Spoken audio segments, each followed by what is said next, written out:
The MacBook Air M1 is still a great purchase in 2023. Let me tell you why. The first one, of course, is price. It's slightly cheaper than buying a new M2 Air, and a lot of used and refurbished M1s that you can find for even cheaper. So price saving wise, this thing is great. And even now in 2023, this thing is still great value for money. So some of the reasons why you might want to consider this one specifically is the 2020 model year, which is this one, of MacBooks, was the first one to introduce the scissor switch, which replaced the butterfly switch from before. This keyboard is significantly less likely to break compared to those older MacBooks, so you won't have to worry about constantly going to Apple and getting it replaced for you and all of that stuff. This thing has been really good over the past year that I've been using it.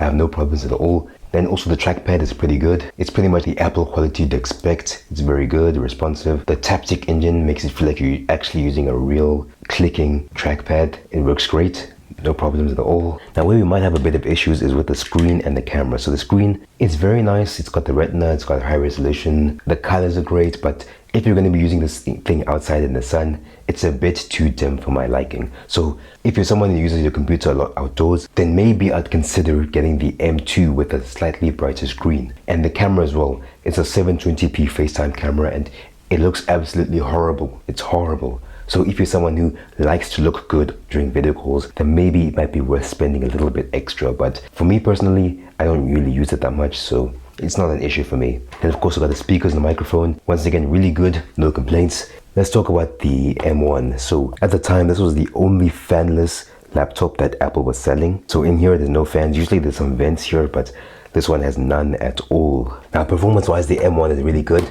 I've actually been able to get some emulators running on this thing, PSP, PS2, even PlayStation 3, and this thing could actually handle them. Some great, some bad, but honestly, I'm genuinely impressed, especially considering this thing doesn't have a fan. However, there's a big issue with this thing not having a fan. It gets really, really hot. Like, you could actually cook eggs with the bottom of this MacBook sometimes. So if you're someone who just does things like use OBS or you do lots of graphically intense stuff, maybe try and get a Pro instead. A used MacBook Pro. That might be a better option, but performance-wise, I've had almost zero issues with this thing. Even though this is the 8GB of RAM version, it's still really good for most of my everyday tasks like browsing the web, writing things on Notion, and all of that kind of stuff. However, with storage, if you can, try and get more storage because it can be quite easy to run out, and these Macs don't have upgradable storage like other Windows PCs do. So what you buy from the Apple Store is what you're stuck with for the rest of your life. So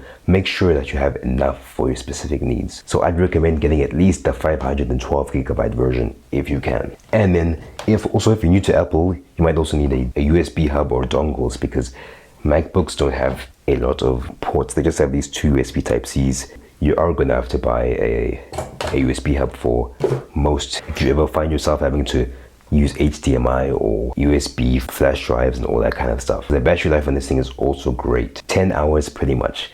The worst days ever were like 4 hours, but that's still better than a lot of Windows computers. So battery life on this thing is crazy. Like, I don't even have to bring a charger when I go to campus, when I go to university. One charge for the whole day. Perfect. If you can get this thing on a sale, it's worth it.